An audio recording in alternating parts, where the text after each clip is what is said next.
Honestly, I'm not even 100% sure how I'm going to set up the cameras for this one, but we're gonna roll with it. Hi, welcome back to the channel. My name is lynndjung. I am a science fiction and fantasy writer pursuing traditional publishing, and you can follow my writing journey here if you aren't already. So you can probably already tell from the title, but today we're going to be looking at some preliminary feedback on Project CRYPTS, which is my adult gothic fantasy with a touch of romance. It is about a vengeful death priestess who infiltrates I guess you would call it like an aristocratic household of necromancers. You can watch some of my progress on this project up until this point here. The goal is to get the first draft finished by like February-ish, and then revise and have the finished product to my agent by sometime in spring. We'll see if we get there. Life has been a little bit wild lately. I didn't really hit my November writing goals, but I have a really big break coming up, so I'm hoping and praying and am determined to get a lot of writing done then. But anyway, last month I sent the first two chapters of this project over to KM Fajardo, or Kris MF, and Kelly Tai, two of my very good friends on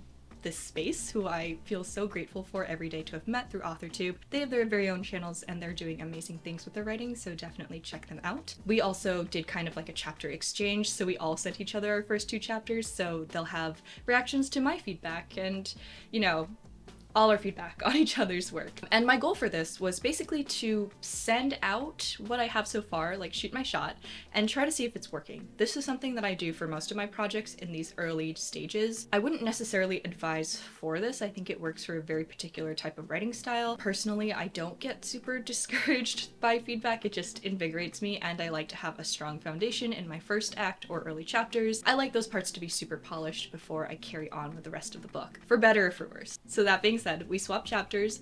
Theirs were actually so good. We're all working on fantasy projects right now, and all of them are secondary world, and I just feel like the fates have aligned to make us put out, like, I don't know, some bangers. So I have their notes right here, and I haven't looked at them before. I'm going to dive in for the first time, but I'm going to talk through a little bit of what that will look like in this video. Girl.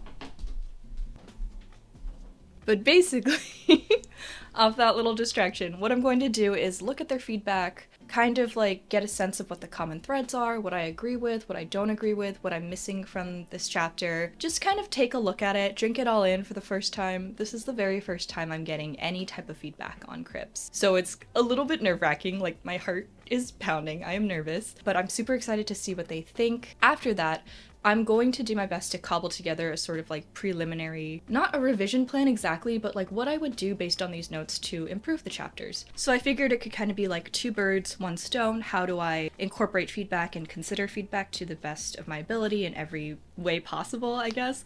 And also, how would I start to build a plan based on that feedback to actually improve the manuscript? Hopefully this will be fun and helpful for you guys, and I'm super excited to dive in. But before we do that, I wanted to show off a little bit of my jewelry that I'm wearing today, which is courtesy of today's sponsor, LUISA. I have worked with LUISA before. They're a sustainable jewelry brand based in New York, and they're all about this like concept of affordable luxury. They were generous enough to send me a few of their pieces. I'm wearing two right now. This one is kind of like a smooth chain, and this one has the pendant. Oh, this one's called the May, and it has a moon pendant, which I love. And I'm also wearing these cute puffy heart earrings as well. And I've been wearing these pieces pretty consistently over the past month and a half, like anytime I'm filming or going out to do something, I have one of these pieces on me. And so I feel like I can say with pretty solid confidence that Annalisa's pieces are actually high quality, and they're gorgeous, which is super helpful. They have a ton of styles that you can check out on their website if you're looking for holiday shopping. But the main thing that draws me to Annalisa and will have me getting more pieces from them is the fact that they are hypoallergenic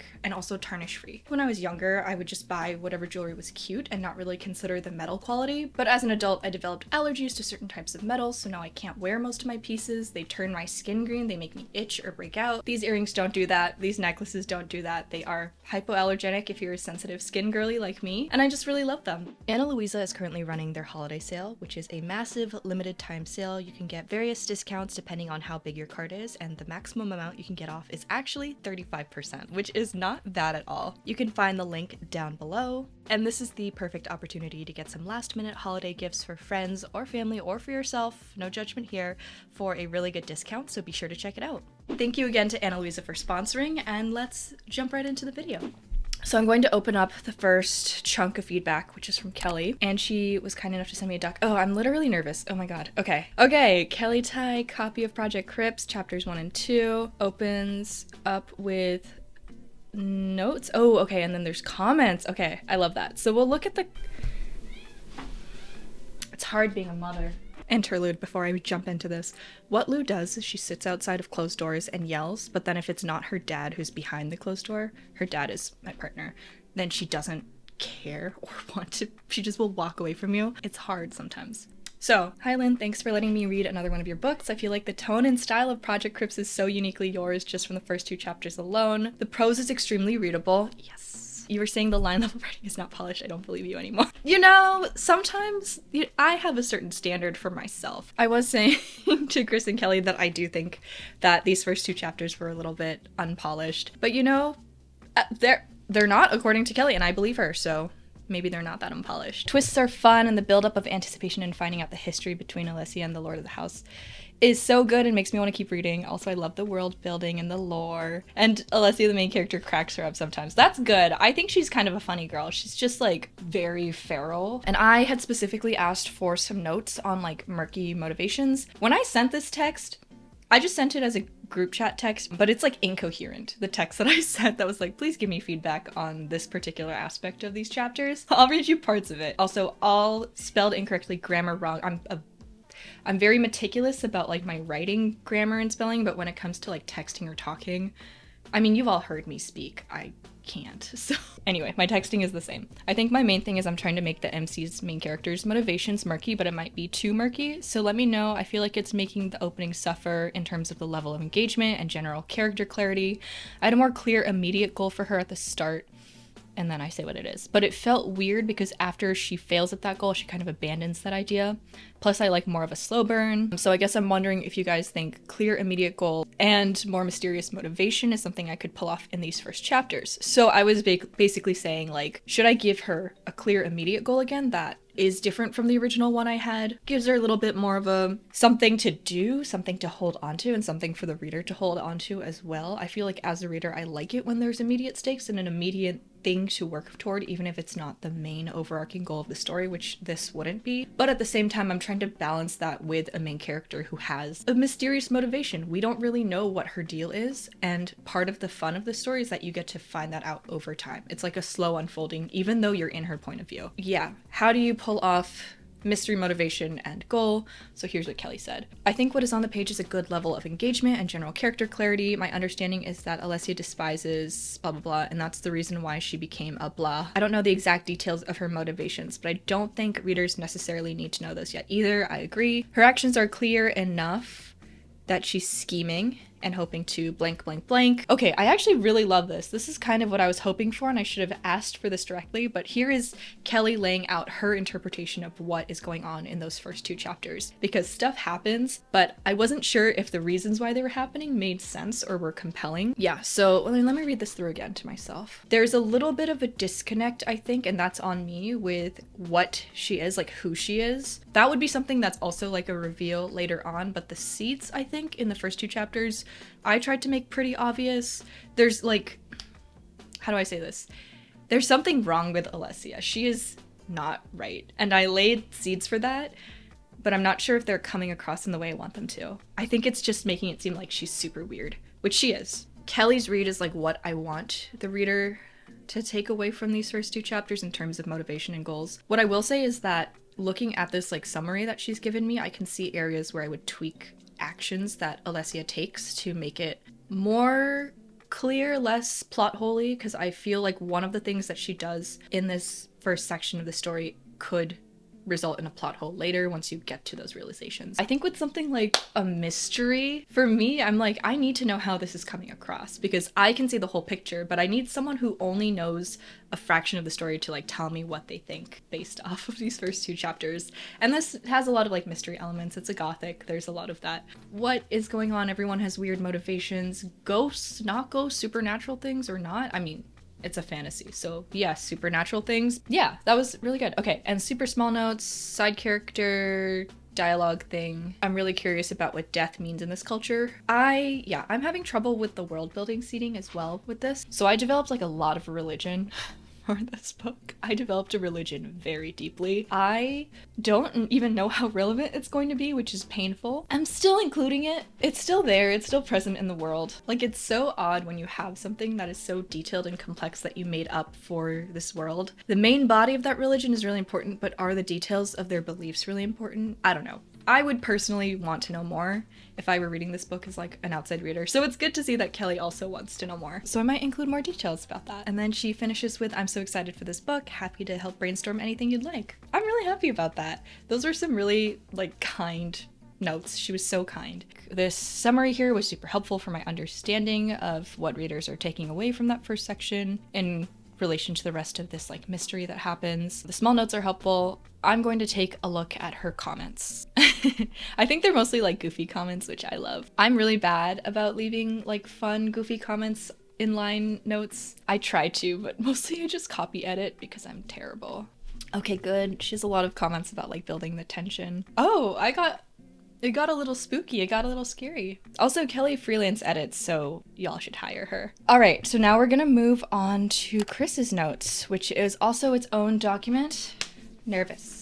Very nervous again. Kris also read the same section. I'm so stressed out. I can't handle compliments. I remember when I was like querying and I was fortunate enough to get multiple offers, and like on those offer calls, agents are so nice. I mean, agents are lovely people, and I couldn't handle it. I would just go silent. Kris says, oh my god, what a start to this book. I'm always blown away by your world building, description, and character work. Your writing just keeps getting better and better. I do agree. Okay, not that this is like the pinnacle of anything. Crypts is whatever, but I think that every time I have managed to level up, like every time I've written a book, I've leveled up in some way, and I can kind of really see that culminating with this one in particular. I'm still very proud of mods, but I can like definitely see where I was less developed in certain areas. But yeah, I do think that this book is an upgrade, and that's part of why it's been easier to write. I'm so excited to see how necromancy works in this project. I am too. It's a weird one. It's I think I managed to make necromancy pretty cool, or I think it's cool, and that's all that matters. Okay, wow, this is like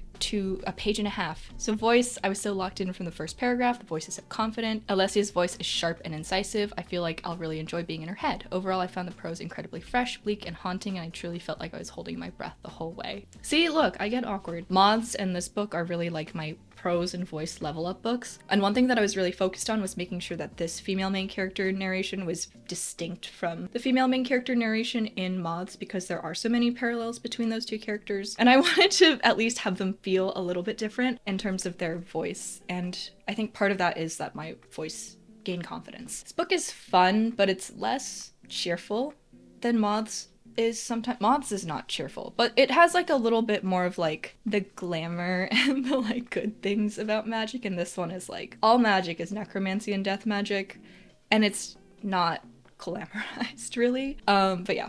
Anyway, character and pacing. I know your protagonist never let me down, so I'm super excited to follow Alessia's arc. She is already very compelling. Since you asked about character motivation, quick action versus slow burn, yes, that's what I was worried about. I see the appeal of having the story start out with a shocking high-stakes goal, but I also wonder if it's too much quick buildup of tension or setting up a promise without a payoff.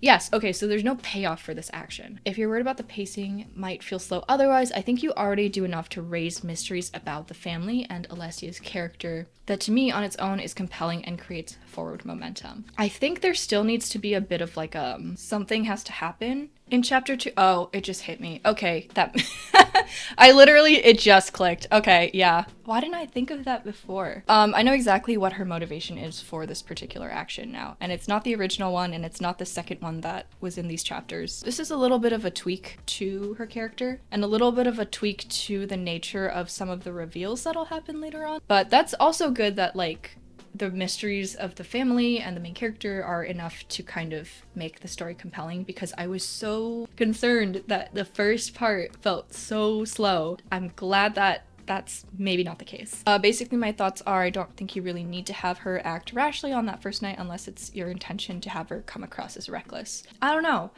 Is she reckless? On the flip side, if you present her as very shrewd and cunning, she might be someone who cares so much about getting her plan right that she's not willing to jeopardize it by jumping immediately to blank blank blank because the stakes are so high if she feels. I agree with that for sure. That is so smart. Kris's brain is so big. Kris's preference would be to watch her take her blank, her vengeance, wait, I don't know why I said blank, slowly and intentionally, because that simmer would be super satisfying. I'm curious about how much the reader will know in advance about her motivation. I guess that's dependent on what's in your blurb. So I think the vengeful part is gonna be something that I would want people to go into it knowing or have become immediately apparent, but the full backstory is what I want to unravel over time, because it's kind of a doozy. It's a lot. So I'm wondering, like, if it's going to be in a blurb, like hypothetically, if I am so lucky and this book ends up on shelves somehow through luck, would I go into it, write it with the expectation that people already know that Alessia is seeking revenge? I'm telling you now because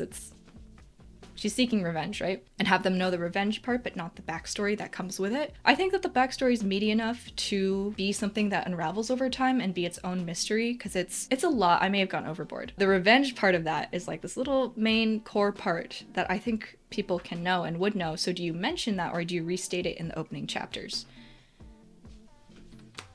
Let me know in the comments below. I don't know. Overall, though, I really enjoy her so far, and I can't wait to see you unpack her arc, rage, and identity as someone who's entered this house. I am so glad that she's coming across. I have this paranoia because I feel like I grew up in an era where people did not love nasty women characters. I love nasty women characters, and now they're becoming more societally accepted, so I'm thriving. Okay, and the last note here is world building and magic system. I'm curious to see how you build out the world in this book, what the politics are in relation to necromancy, religion, etc. I can see a reader maybe wanting more of that information earlier within these opening chapters, good note, but I think what you've presented so far is enough to create momentum, and personally as a reader I'm always willing to wait in terms of exposition because I do think character building is most important. Can't wait to read the whole thing. It was also very nice. With the world building, that's another thing that I really wanted like notes on, I guess, because most of the book takes place in like a house. One location, like a pretty small location. Within the context of the confines of this house, the greater scope of the world building is still relevant, but it's not as present in anyone's mind as much as the events that are occurring inside this house are. So the world building in this one kind of takes a backseat. My problem with this book is that I've always pictured it as a duology delusion. That's why. I guess I'll just state it outright, but if there is a second book to this, I would imagine that the bigger scope of that world building would become much more relevant. So how much of that do I seed in here? How much relevancy do I give this like greater world that's out there? I have some things, like one of the characters kind of is involved in the greater world politics, but I haven't figured out how to make that possible or have it be logical. Anyway, those were the notes. So let's move on to part 3, where I dissect it and try to come up with a plan.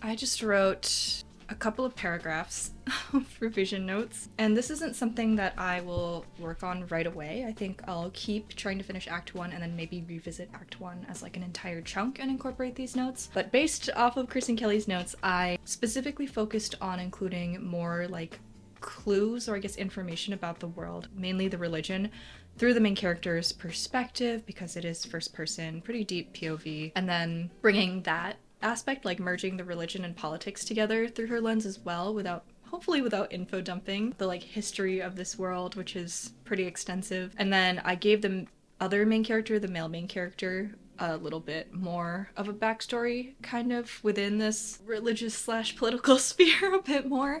I don't know why I can't talk. So I gave the male main character backstory that would be a little bit more relevant to the political side of this world. For the main character's motivation, which was like my big concern with these chapters, I came up with that new idea. Y'all saw me do it. Just like her immediate goal is shifting a little bit. It's like a looser connection to her overall goal of vengeance, and is a good way to get her to do some of the actions that I need her to take in these first couple chapters and are still like solid motivation. So yeah, and then I'm gonna do a little bit more of like there's ghosts in this book, so ghost explanation and how that ties into like death magic and necromancy. And yeah, so she's definitely gonna be a careful planner with like a hot-headed streak. That's kind of the vibe that I'm going for. And yeah, that's pretty much it. I wrote more details than that, but we'll kind of see how they pan out. I'm gonna let this stuff rest. Again, not revising right now, but this is super helpful for me to like build upon and think about as I move forward in writing Act 1. That's pretty much it. Damn, okay, that was super fun. I honestly was so blown away by the kindness of the feedback, and thank you again to Kris and Kelly for doing this. I love getting my work read. I love getting feedback. It is very nerve-wracking, but it's also so encouraging, and it's so like fun to see people reading your work. Thank you so much to you as well for watching this video. If you made it all the way to the end, drop a coffin emoji in the comments because that is our secret signal for Project CRYPTS. And yeah, I'll see you guys next time for another video. I think I'll do another vlog soon because I'm feeling the itch to do another cinematic vlog. Thank you again, happy December, and I'll see you guys next time. Bye.